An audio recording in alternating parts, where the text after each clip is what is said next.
Assalomu alaykum hurmatli mijozlarimiz. Xudo xohlasa hozir Naqshab Trans degan firmamizdan mashinalari keldi.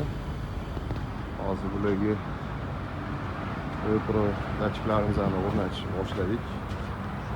Xudo xohlasa cho'tga o'rnatib chiqarib olamiz va shinalari 24/7 nazorat ostida bo'ladi. Qotgan Pro datchikimizni to'liq qo'yib bo'ldik. Hop.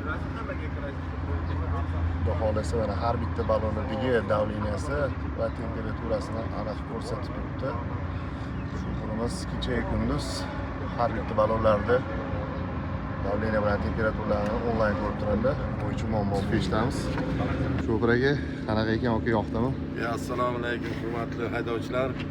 Mana bu qo'yilgan datchigimiz ham prinsipga ham tegachga qo'yildi. Bu vashim juda zo'r narsa ekan. Temperatura ko'tarilib ketsa, davleniya tushib ketsa ballonlarda bosimlar bu signal berib o'zi aytaverar ekan. Tavsiya qilamiz mana shu narsani qo'yishga. Iloji boricha qo'yilsa bu juda maqsadga muvofiq bo'ladi.